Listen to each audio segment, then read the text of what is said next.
Segera download Quran Tadabbur, tafsir dalam genggaman Anda. Bulan Ramadan adalah bulan Al-Quran.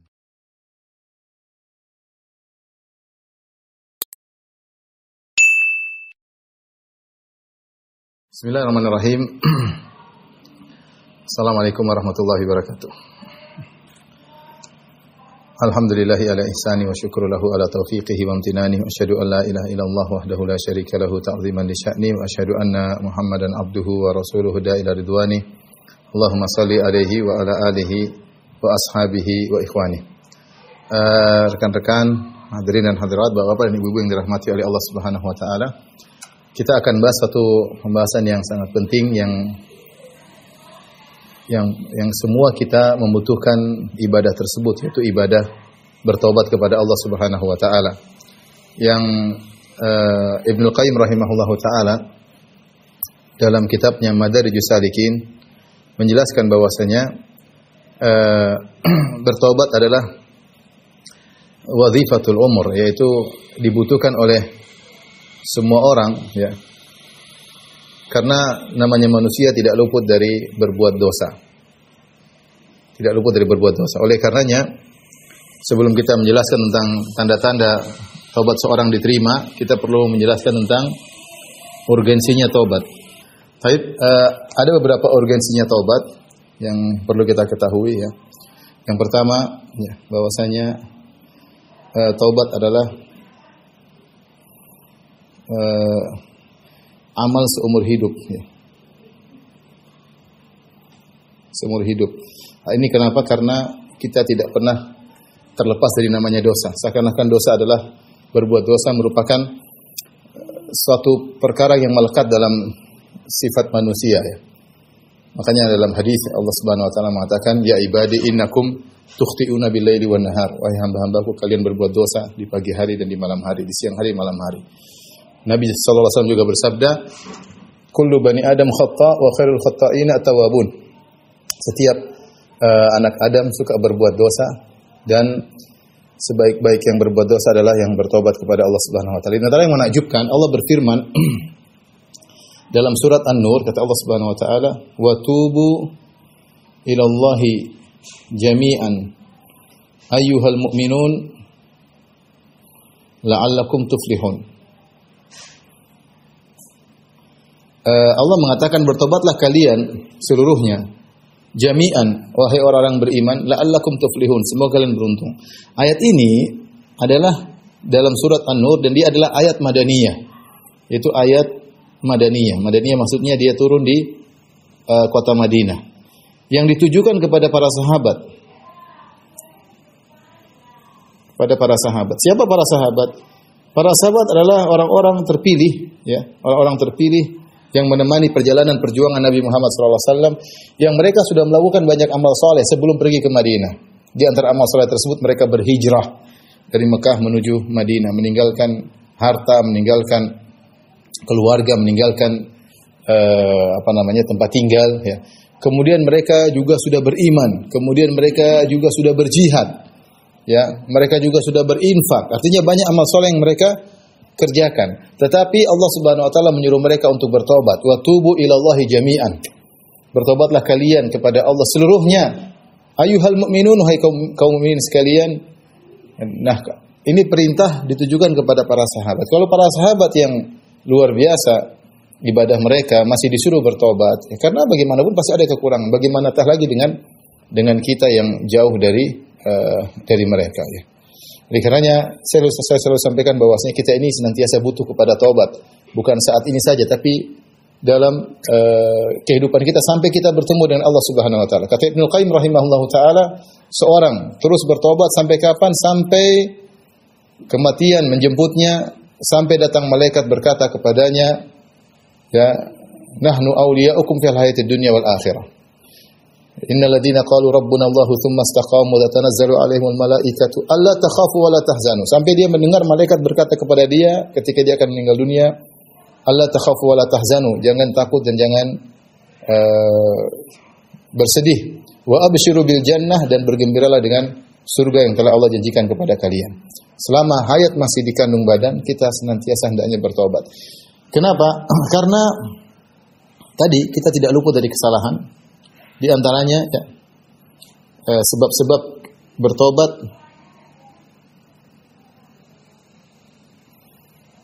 di antaranya kita kurang bersyukur.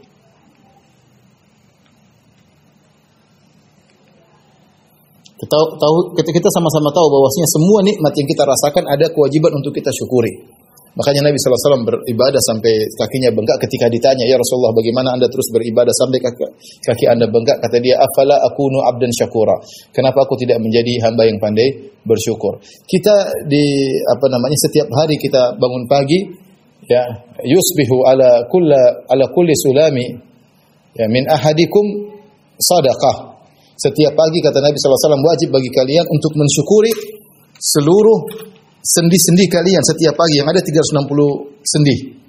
Di mana kita bangun pagi, kita merasakan nyaman, kita mudah bergerak ya. Sendi kita semua lancar ya, seakan-akan ada pelumasnya, tidak kaku, tidak sakit. Itu semua kata Nabi harus disyukuri setiap pagi. Artinya begitu banyak kenikmatan yang harus kita syukuri dan kita yakin kita tidak mampu untuk bersyukur kepada Allah dengan semestinya ya. Oleh karena di antara perkataan para ulama ketika seorang keluar dari toilet setelah buang hajat dia berkata, "Ghufranaka ya Allah, aku mohon ampunan." Kenapa?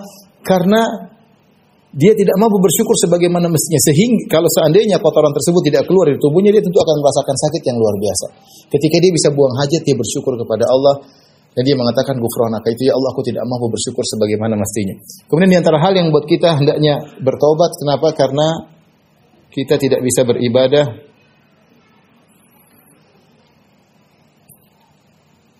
sebagaimana yang seharusnya. Makanya orang-orang yang saleh mereka menyadari akan hal tersebut. Mereka setelah beribadah mereka beristighfar. Kata Allah, "Wabil ashari hum yastaghfirun." Di waktu sahur mereka beristighfar. Kapan mereka beristighfar? Setelah mereka salat malam. Karena mereka tahu ketika mereka salat malam mereka tidak bisa sempurna salat malamnya. Pasti ada kekurangannya, pikiran kemana-mana sehingga mereka beristighfar. Kita setiap habis salat kita astagfirullah, astagfirullah, astagfirullah. Allah menyuruh setelah haji, kata Allah, "Tsumma afidhu min haitsu afadhan nasu wastaghfirullah." Setelah kalian meninggalkan padang Arafah beristighfarlah. Setelah kita di padang Arafah, kita disuruh beristighfar kepada Allah. Ya karena kita tahu haji kita tidak akan bakalan sempurna, pasti ada kekurangan. Di antara hal yang menambal kekurangan kita dengan beristighfar kepada Allah Subhanahu wa taala. Kemudian sebab yang berikutnya yang sering kita lakukan adalah dosa-dosa yang dilakukan.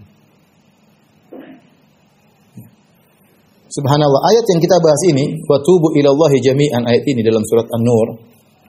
Ini terkait dengan dosa mengumbar pandangan. Karena di awal ayat Allah mengatakan, "Kullil mu'minina yaghuddu min absarihim wa yahfadhu furujahum." Katakanlah kepada orang beriman untuk tundukkan pandangan dan jaga kemaluan mereka. Katakan kepada wanita mukminah untuk menundukkan pandangan. Di akhir ayat kata Allah, "Wa tubu ilallahi jami'an", bertobatlah kalian seluruhnya. Sehingga para ulama mengatakan orang yang mengumbar pandangan wajib untuk bertobat kepada Allah Subhanahu wa taala. Dan kita hidup di zaman yang mata kita selalu melihat yang haram. Melihat wanita terbuka auratnya, melihat wanita terbuka rambutnya, terbuka auratnya, itu pandangan kita keseharian bagi orang yang berinteraksi dengan medsos. Pasti dia melihat hal tersebut. Tidak mungkin tidak, mustahil tidak. Ini menunjukkan kita memang harus banyak bertobat kepada Allah Subhanahu wa taala. Karenanya Ibnu Qayyim menjelaskan dalam kitabnya Madarijus Salikin bahwasanya manusia hanya dua model. Hanya dua model. Yang pertama adalah at-taibun, orang-orang yang bertobat. Yang kedua adalah az-zalimun, orang-orang yang zalim. Orang-orang yang zalim itu yang berdosa. Tidak ada model ketiga kata Ibnu Qayyim rahimahullahu taala. Dalilnya apa? Allah berfirman dalam surat Al-Hujurat, "Wa man lam yatub fa ulaika humuz zalimun."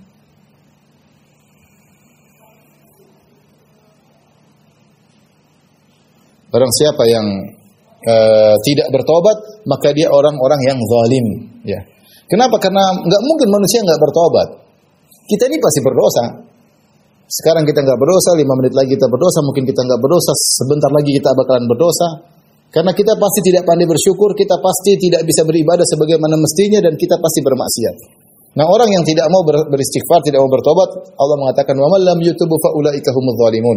Barang siapa yang tidak bertobat, maka dia orang zalim. Maka ini menunjukkan urgensinya kita harus senantiasa bertobat. Kita ingin menjadi golongan yang pertama, orang-orang yang sering bertobat, yang Allah mengatakan, "Innallaha yuhibbut tawwabin wa yuhibbul mutatahhirin." Allah mencintai orang yang bertobat. Kata Ibnu Qayyim, orang tidak bertobat berarti dia tidak mengenal siapa Rabbnya, tidak mengenal dirinya, tidak mengenal hak Allah, tidak mengetahui kekurangan dirinya, tidak tahu diri sehingga dia tidak bertobat kepada Allah Subhanahu wa taala. Tidak mau lisannya mengatakan astagfirullah, astagfirullah, astagfirullah, astagfirullah. Di antara urgensinya kita bertobat, kenapa? Karena Nabi menyuruh kita untuk sering bertobat. Nabi sallallahu alaihi wasallam merintahkan kita untuk sering bertobat. Kata Nabi sallallahu alaihi wasallam, "Ya ayuhan nas, tubu ila Allah."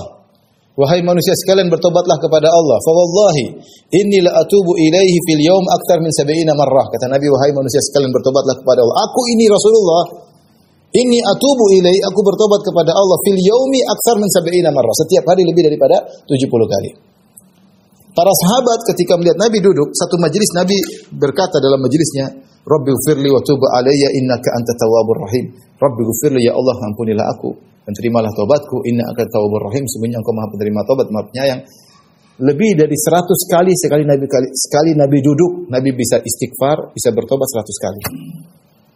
Jadi menunjukkan ini adalah ibadah yang mulia, yang Nabi motivasi kita untuk banyak bertobat. Ini semua menunjukkan urgensinya bertobat kepada Allah Subhanahu wa taala.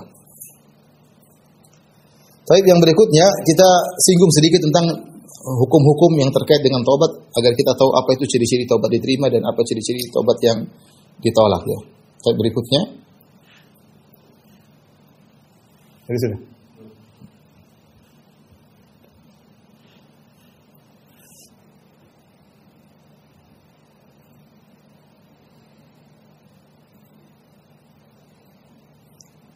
Tentu banyak sekali dalil yang menunjukkan urgensinya taubat. Allah mencintai orang yang bertobat ya. Orang bertobat akan diampuni oleh Allah, diberi janjikan surga oleh Allah, tapi itu pembahasan tersendiri sudah pernah kita bahas dalam pembahasan yang lain. Saya menyimpulkan dari sisi yang lain urgensinya kita bertobat. Yang berikutnya adalah tentang hukum-hukum terkait dengan taubat.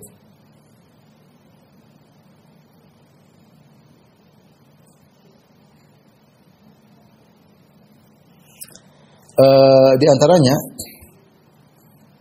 syarat taubat, karena di antara tanda diterimanya taubat kita memenuhi syarat taubat. Syarat taubat ada 5 ya.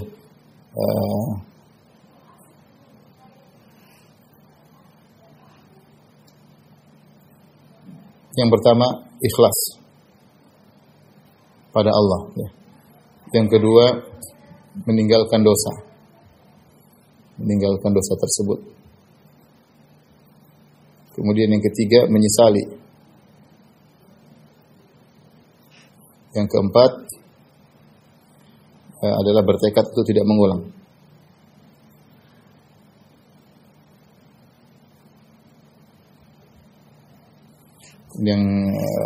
Yang kelima adalah masih pada waktu di waktu yang diizinkan. Waktu yang diizinkan itu ada 2. Sebelum nyawa di kerongkongan dan sebelum tiba hari kiamat. Kalau sudah mati percuma bertobat, sudah di alam barzakh percuma bertobat. Kalau yang keenam, kalau berkaitan dengan hak orang lain, jika terkait dengan hak orang lain,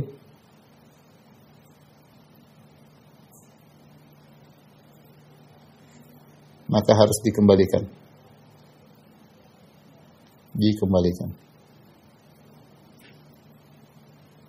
Inilah syarat-syarat taubat. Ikhlas tentunya seorang bertobat, berhijrah bukan karena tidak enak sama orang lain, ya, tetapi karena Allah Subhanahu Wa Taala. Seorang meninggalkan rokok bertobat bukan karena takut sakit, bukan, tapi karena Allah Subhanahu Wa Taala. Seorang meninggalkan riba bukan karena takut dicela oleh orang-orang, tapi karena Allah Subhanahu Wa Taala. Ikhlas, karena tobat ibadah. Kalau tidak ikhlas percuma. Orang berhijrah tapi tidak ikhlas, riya dengan hijrahnya percuma. Meninggalkan dosa tersebut. Ya, namanya taubat terus meninggalkan dosa tersebut. Menyesal, kata Nabi SAW, an-nadamu taubat. Nyesal adalah taubat. Dan ini adalah syarat utama dia menyesali, hatinya benar-benar menyesal atas apa yang telah dia perbuat. Kemudian syarat berikutnya bertekad untuk tidak mengulang. Adapun dia bertobat tapi dia nanti bulan depan saya mengulangi lagi, tobatnya tidak diterima. Di waktu diizinkan dua, ketika innallaha yaqbalu taubatal abdi malam yughargir. Allah menerima taubat seorang hamba sebelum nyawa di kerongkongan. Kalau sudah di kerongkongan tidak akan diterima, atau sebelum tiba hari kiamat. Yang terakhir, yang keenam, jika terkait dengan hak orang lain maka harus dikembalikan. Ini di antara syarat-syarat taubat. Kemudian yang perlu kita perhatikan juga sisi dosa terkait pada satu dosa. Di sini Ibnu Qayyim menjelaskan tentang apa sih sisi dosa yang kita lakukan terkait dengan satu dosa. Ada beberapa sisi. Pertama, dosa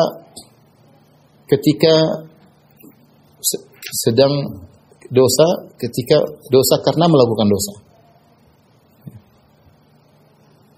Karena menerjang atau melakukan dosa. Jadi ketika dia melakukan dosa, dia dapat dosa tersendiri.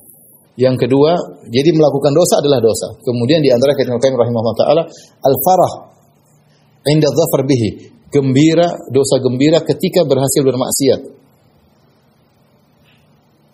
Ketika melakukan maksiat. Melakukan maksiat dosanya tersendiri. Dosa gembira karena berhasil bermaksiat. Ini dosa tersendiri. Bahkan kata Ibnu Qayyim lebih besar daripada melakukannya. Dia gembira bisa minum khamar, gembira bisa berzina, itu dosa tersendiri, lain dengan dosa berzinanya. Berzinanya juga dosa, gembira bisa berhasil menzinai anak orang, itu dosa tersendiri. Bahkan itu bisa lebih parah daripada dosa yang sedang dia lakukan. Kata Ibnu Qayyim rahimahullah taala. Di antaranya continue ya. Dalam bermaksiat, ini juga dosa tersendiri.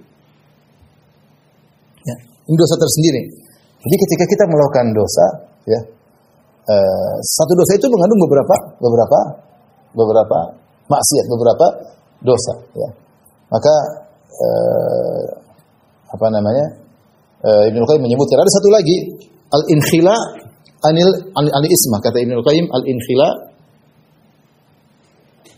an ismatillah. Kata Allah, "Wa may ya'tasim billahi faqad hudiya ila siratal mustaqim." Siapa yang berpegang itu terlepas dari itu melepaskan diri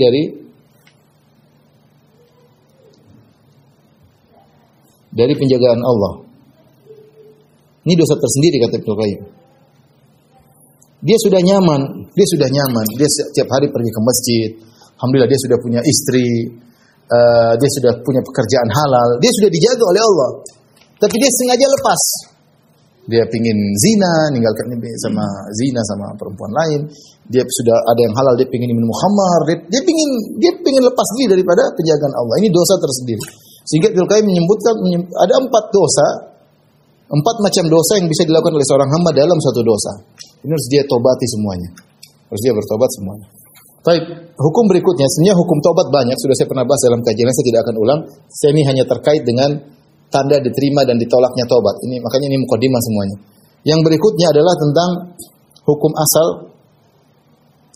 Asalnya Allah menerima tobat seorang hamba.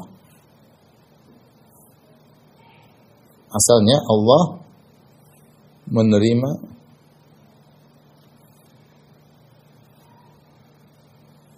taubat seorang hamba jika memenuhi persyaratan.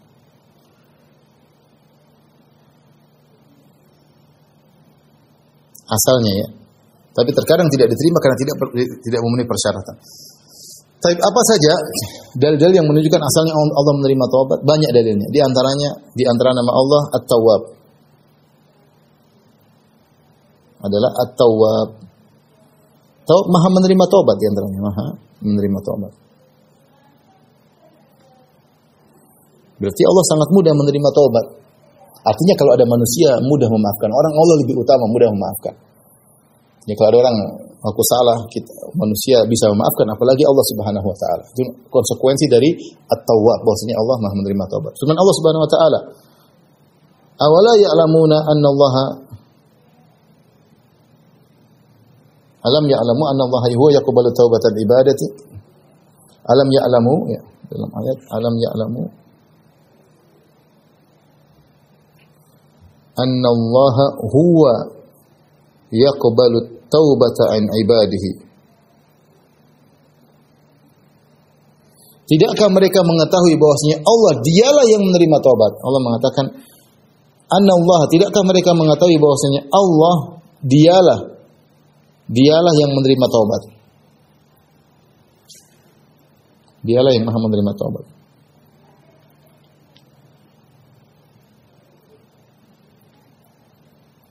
Dan itu benar, Allah itu Maha menerima taubat. Kalau kita punya salah sama orang, susah kita minta maaf sama dia. Kita harus harus mengajukan udzur lah, harus mengambil hatinya lah, harus ini. Kalau Allah mudah nanti duduk nangis, mana Allah terima. Nggak usah susun kata-kata yang aneh-aneh. Pokoknya menyesal, an-nadamu taubat. Kata Nabi, menyesal adalah taubat. Nangis, menyesal, sudah bertekad, selesai. Mudah bagi Allah. Makanya dia Maha menerima taubat, Allah Subhanahu wa taala. Di antaranya Allah mengatakan wa huwa alladhi yaqbalu taubata ibadi wa yaghfiru sayyi'at, dalam ayat yang lain. Wa huwa alladhi yaqbalu taubata an ibadihi wa yaghfiru sayyi'at. Saya sampaikan ayat-ayat yang menunjukkan Allah Maha menerima taubat. Dialah Allah yang menerima taubat dari hambanya dan dia memaafkan dosa-dosa. Allah juga berfirman, "Ghafiriz dzambi wa qabilit taubi." Ghafiriz dzambi wa qabilit taubi. Zitul dalam surat Ghafir. Dialah Allah yang mengampuni dosa-dosa dan dialah Allah yang menerima taubat dari hamba-hambanya. Kemudian juga misalnya innallaha yuhibbut tawwabin. Allah mencintai orang-orang yang bertobat. Kalau Allah mencintai berarti Allah mudah terima. Allah cinta dengan orang yang bertobat. Ketika orang bertobat Allah cintai. Konsekuensi Allah mencintai, Allah menerima taubat. Ini hukum asal. Allah menerima taubat para hamba, ya. Kemudian dalam hadis, ya, dan Allah juga mengatakan kulil ladzina kafaru iyantahu yughfar lahum ma qad salaf. Kulil ladzina kafaru iyantahu yughfar lahum ma qad salaf. Yughfar lahum ma qad salaf. Sampaikan kepada orang kafir kalau mereka berhenti maka akan diampuni dosa-dosa yang mereka telah lalu. Dalam hadis kata Rasulullah sallallahu "Lallahu ashaddu farahan bi taubati 'abdihi hina yatubu ilaih." Allah lebih gembira, Allah sangat gembira dengan taubatnya seorang hamba ketika bertobat kepada Allah Subhanahu wa taala daripada gembiranya seseorang ketika di tengah padang pasir dia membawa ontanya kemudian ontanya kabur dan dia merasa akan meninggal dunia, tahu-tahu ontanya datang. Hadis yang masyhur, tahu-tahu ontanya datang, kemudian saking gembiranya dia berkata, dia selamat, dia mengatakan, Allahumma anta abdi wa ana rabbuk. Ya Allah, sungguh aku bersyukur kepadamu, engkau adalah hambaku, aku adalah Tuhanmu. Kata Nabi, akhta'a min syiddatil farah. Dia saking gembira maka dia salah ngomong. Kata Nabi, Allah lebih gembira dengan taubatnya seorang hamba. Kenapa ikhwan? Karena Allah sangat sayang kepada kita. Kita orang tua saja kalau ada anak kita salah, badung, nakal, kemudian dia nangis-nangis minta maaf, kita tambah sayang sama dia. Nah, Allah pun demikian, walillahil matsalul a'la, lebih daripada itu. Allah sangat gembira kalau ada hambanya yang kembali kepada Allah Subhanahu wa taala. Allah sangat gembira. Lebih daripada gembiranya seorang ibu ketika anaknya sudah tidak nakal lagi. Lebih gembira Allah Subhanahu wa taala, ya. Lebih gembira Allah Subhanahu wa taala. Makanya ini semua dalil, ya. Bahwasanya, ya, asalnya, hukum asalnya Allah Subhanahu wa taala menerima taubat. Ini hukum asal, ya. Ini hukum asal. Sudah, Bin?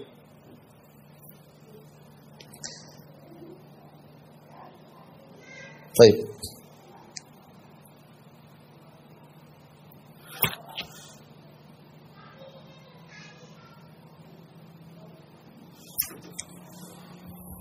Berikutnya, ya,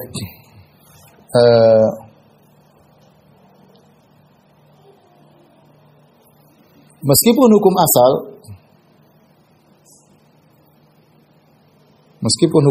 Allah menerima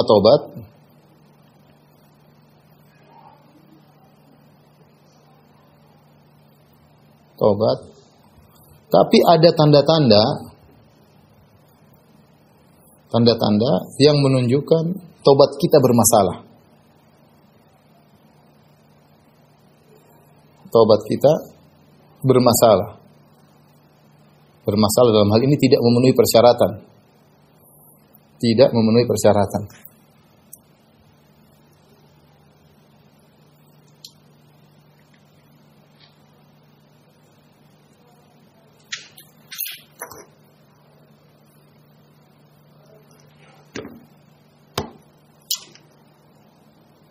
Ini juga disebutkan oleh Ibnu Qayyim dalam kitabnya Madarijus Salikin. Memang benar Allah Maha menerima taubat, namun di sana ada hal-hal yang menunjukkan bisa jadi kita tidak diterima taubatnya karena taubat kita bermasalah. Apa hal tersebut? Ya, di antaranya terkait dengan niat.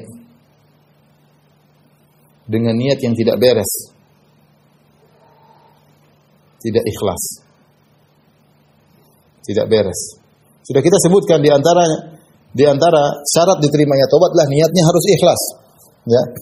Tetapi ternyata ada seorang yang ternyata dia bertobat tapi ternyata niatnya bermasalah. Ya. Misalnya niat bermasalah seperti apa? Misalnya riya. Hijrah tapi riya misalnya. Ingin dipuji, saya sudah meninggalkan ini, enggak benar. Ini tobat tidak diterima. Tobat amal soleh kalau riya tidak diterima oleh Allah Subhanahu wa taala. Atau dia bertobat karena duniawi. Karena duniawi. Duniawi tersebut misalnya apa? Karena kesehatan, alasan kesehatan. Dia berhenti merokok, berhenti berzina bukan karena takut Allah tapi takut terkena penyakit kelamin, takut terkena penyakit paru-paru, ya. Maka saya bertobat. Tapi bukan karena Allah, tapi karena duniawi. Karena alasan kesehatan. Misalnya. Ya. Atau misalnya takut cemoohan orang.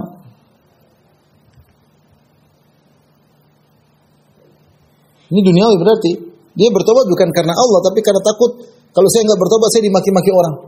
Saya bertobat aja deh. Ini tidak diterima tobatnya karena tobatnya bermasalah. Tobatnya bermasalah, niatnya tidak beres. Contoh misalnya ya. Ingin istirahat dari maksiat ya. Ingin istirahat dari maksiat. Capek dia, berzina melulu dia capek, sudah saya pingin saya sudah tua, sudah masa berzina terus. Sudahlah saya berhenti.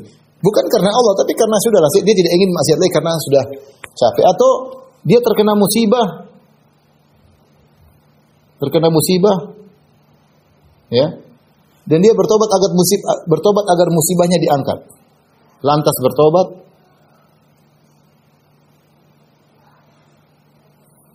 agar musibahnya diangkat.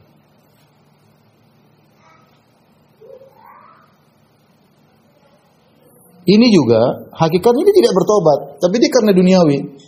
Dia ternyata misalnya terkena penyakit kelamin misalnya, karena sering berzina ya Allah. Dia menyesal ya Allah hilangkan penyakit saya bertobat ya Allah. Tapi tobatnya bukan karena takut dengan Allah, bukan takut karena dosa yang dilakukan, tapi agar kondisinya kembali normal seperti dulu dan dia benar-benar murni karena duniawinya. Ini semua disebut oleh Ibnu Qayyim rahimahullah, singgung oleh Ibnu Qayyim rahimahullah taala tentang hal-hal yang menjadikan tobat itu bermasalah sehingga syaratnya tidak terpenuhi. Di antaranya juga kata Ibnu Qayyim rahimahullah taala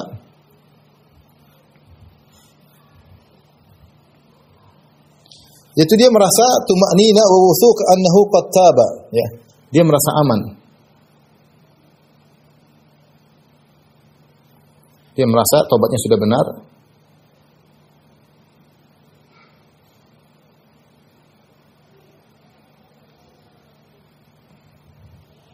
Ya. Dia merasa tobatnya pasti diterima, ya. Sehingga dia merasa nyaman, ya.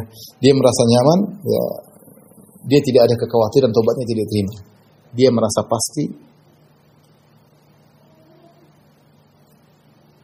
tobatnya diterima.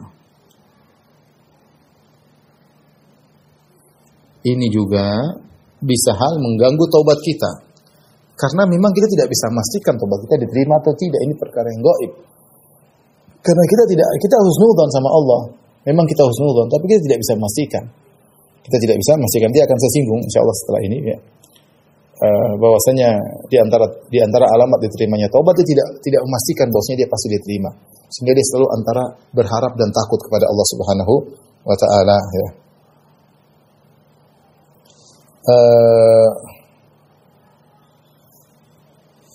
Di antaranya ya, yaitu dia tidak melakukan amal-amal soleh setelah bertobat, tidak terpacu untuk melakukan amal-amal soleh, amal soleh setelah bertobat. Ini di antara hal-hal yang mengganggu atau menjadikan tobat kita bermasalah ya. Tobat kita bermasalah. Ya, ketika dia merasa aman, dia merasa tobatnya pasti diterima, dia kurang menyesali. Dan padahal kita tahu di antara syarat tobat adalah harus menyesal ya, harus menyesal ya. Jika tobatnya terkait dengan hak orang lain, ya terkadang ya dia menggampangkan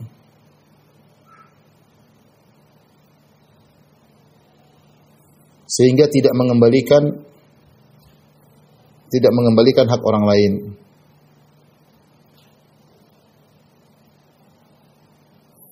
Ini semua ikhwan, 4 perkara ini adalah menjadikan tobat kita perlu dicurigai. Tobat kita perlu dicurigai, belum tentu diterima. Karena Allah benar, Allah Maha menerima tobat jika tobat tersebut telah memenuhi persyaratan. Tapi setelah ini kita akan bahas tentang alamat-alamat tanda-tanda diterimanya tobat.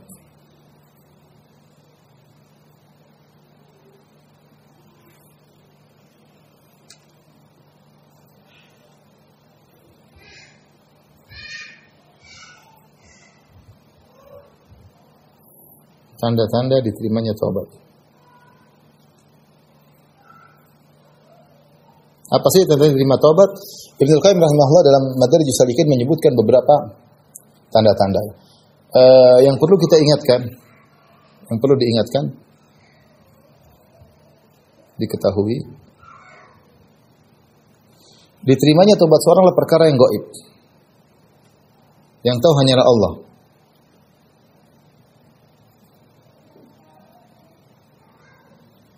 Yang tahu hanya Allah. Allah hanya kasih tanda-tanda, tapi kita nggak bisa memastikan. Ya. Karena kalau kita bilang orang tobatnya terima, berarti dia pasti masuk surga. Karena Allah mengatakan kalau orang diterima tobatnya, Allah akan masuk dalam surga. Kata Allah, ya ayyuhalladzina amanu tubu ilallahi taubatan nasuha. Asa rabbukum ayyukaffira ankum sayyi'atikum wa yudkhilakum jannatin tajri min tahtiha al-anhar. Wahai orang beriman, bertobatlah kepada Allah dengan tobat yang sesungguhnya. Kalau kalian bertobat, Allah akan menghapuskan dosa-dosa kalian dan Allah akan masuk dalam surga. Ya.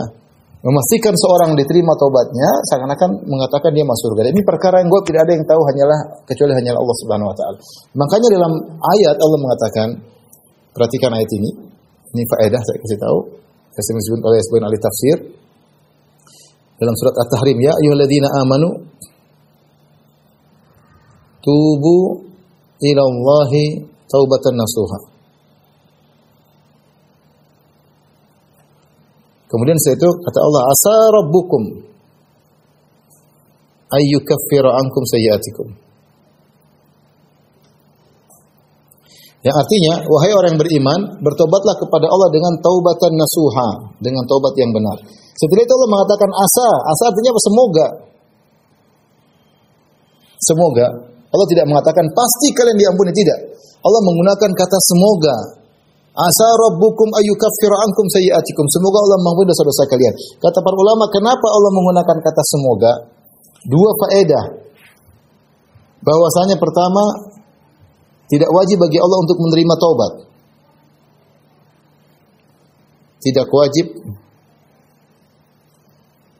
bagi Allah untuk menerima taubat. Kalau Allah menerima taubat itu bukan kewajiban bakal, tapi karena karunia Allah.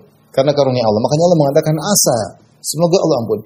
Yang kedua, kata para ulama, agar seseorang tidak ujub. Karena Allah tidak pastikan diterima taubatnya. Ya. Tidak dipastikan menerima taubatnya. Makanya Allah mengatakan asa rabbukum, semoga. Jadi saya ingin sampaikan, kita tidak bisa memastikan seorang terima taubatnya. Kita hanya mengatakan mudah-mudahan, insya Allah. Kenapa? Karena tanda-tanda telah terpenuhi pada dirinya. Insya Allah taubatnya diterima. Nah, kita ingin tahu apa tanda-tanda tersebut yang menunjukkan seorang diterima taubatnya.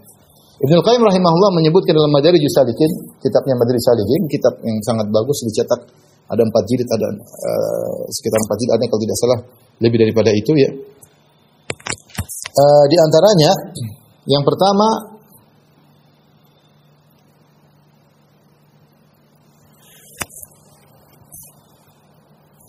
kondisi dia setelah bertobat lebih baik.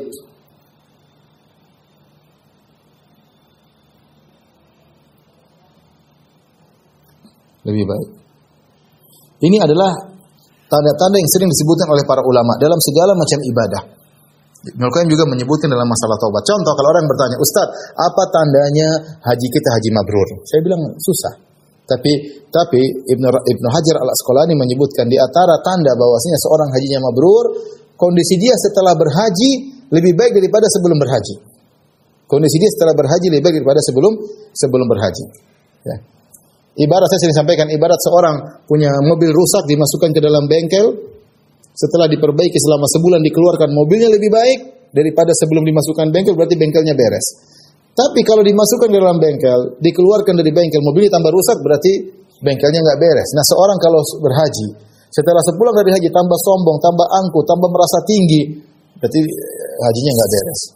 Maka di antara tanda haji mabrur, kondisi dia setelah haji lebih baik daripada sebelum haji. Sama kata Ibnu Qayyim rahimahullah taala, tanda seorang diterima taubatnya, dia lebih baik setelah bertobat. Kondisi dia dulu sebelum bertobat kondisinya kurang bagus, setelah bertobat kondisinya lebih baik. Ini indikasi bahwasanya taubatnya diterima oleh Allah Subhanahu wa taala.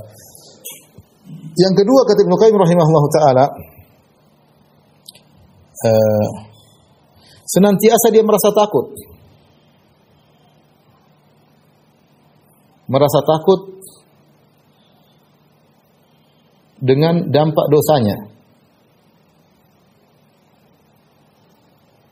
Makanya ada perkataan Ibnu Qayyim yang indah, beliau mengatakan seorang bisa masuk neraka gara-gara amal solehnya dan seorang bisa masuk surga karena kemaksiatan. Kok bisa masuk neraka gara-gara amal soleh dan masuk surga gara-gara kemaksiatan?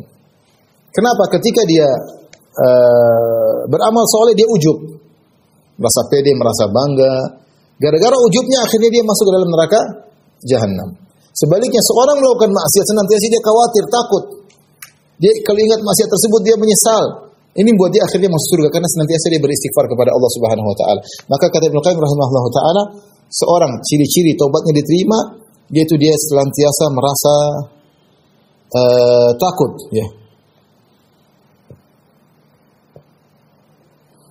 Khauf tersebut mustamir, rasa takut tersebut selalu ada dalam dirinya, ya. Dia tidak tahu apakah tobatnya diterima atau tidak, sehingga dia antara roja, berharap diterima tobatnya, dan khauf, khawatir tidak diterima.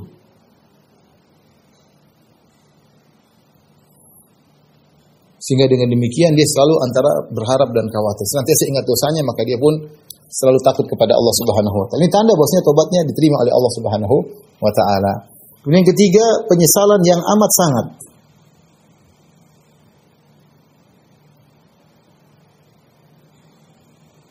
Kalau ingat dosa dia menyesal, ya Allah, kenapa saya melakukannya?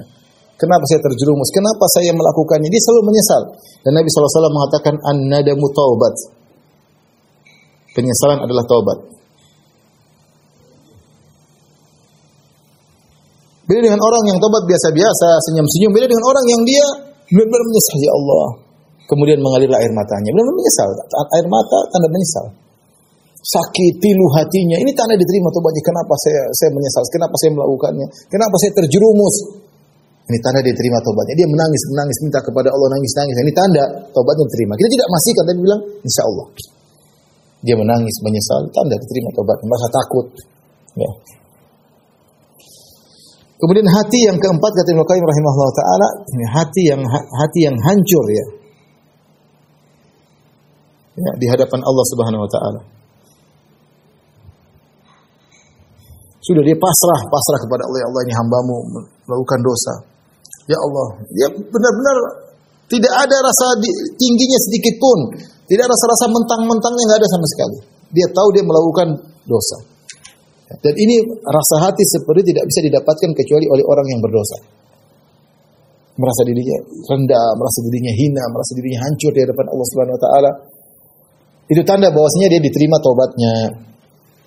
Ini adalah tanda-tanda, 4 tanda yang disebut oleh Ibnu Qayyim dalam Madarijus Salikin. Ada tanda berikutnya yang disebut oleh sebagian ulama. Tanda yang lain yaitu ini tadi 1, 2, 3, 4, 5. Tanda yang lain itu semakin jauh dari maksiat. Maksiat dan sarana-sarananya. Kalau Anda benar-benar bertobat, Anda takut dengan dosa tersebut, Anda menjauh maksiat dan menjauh sarana-sarananya. Adapun seorang bertobat tapi tidak menjauh sarananya, ini tobatnya dipertanyakan. Seakan-akan dia mempersiapkan dirinya untuk bermaksiat kembali. Ya, kalau seorang sudah pernah terjerumus dalam zina, kalau dia benar-benar bertobat, semua sarana yang mengantarkan pada zina dia jauh, tontonan yang haram dia tinggalkan, interaksi, kemudian membuat relasi dengan wanita yang tidak halal dia tinggalkan, jangan dilanjutkan. Berarti dia ingin menjerumuskan dirinya kembali lagi. Itu tobatnya enggak benar, tobatnya tidak ada tekad untuk tidak kembali, bahkan dia berniat untuk kembali. Buktinya dia masih menjalin relasi, melakukan sebab-sebab sarana-sarana yang pernah menjerumuskan dia dalam dosa tersebut. Nah, tanda tobatnya seorang diterima, dia putuskan semuanya. Ya, ada konsekuensi, tinggalkan komunitas, tinggalkan teman, ya sudah. Ya. Adapun dia bilang saya bertobat tapi masih berkutat di seputar sebab-sebab maksiat tersebut, akhirnya terjerumus lagi, namanya tobat enggak benar. Ya.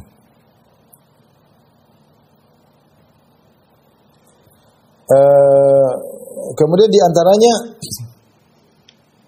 berteman dengan orang-orang soleh.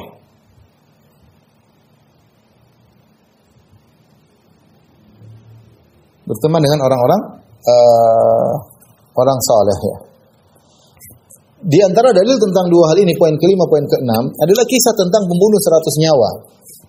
Yang ketika dia sudah membunuh 100 nyawa, dia bertemu dengan seorang alim, dia berkata, wahai orang alim, apakah saya masih bisa diterima tobatnya? Kata orang alim tersebut, masih bisa, tapi kau harus pergi ke kota lain, ke negeri kampung lain. Beribadahlah kepada Allah dengan orang-orang yang soleh di sana, yang beribadah kepada Allah. Tinggalkanlah kampungmu yang dulu. Ini 2 faedah yang bisa kita ambil. Yang pertama, ketika kita bertobat, di antara tanda diterima tobat, kita meninggalkan komunitas kita yang kita pernah bermaksiat dalam komunitas tersebut.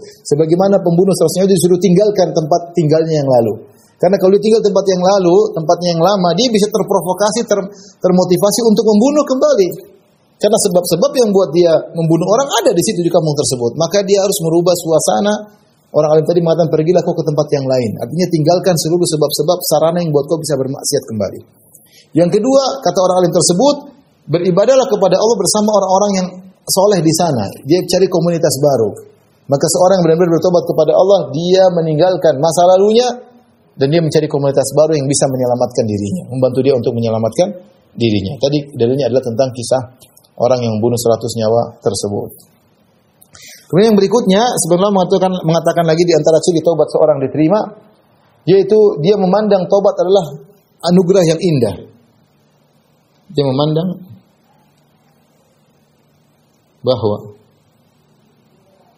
dia bisa bertobat itu adalah anugerah yang tinggi, anugerah yang besar. Dan dia takut kehilangan anugerah tersebut.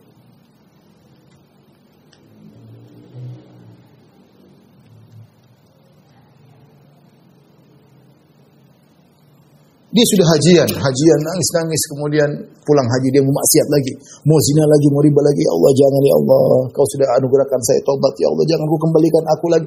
Dia tahu tobat itu nikmat yang sangat besar. Ketika dia mau kembali dia enggak suka. Ini tanda dia diterima tobatnya.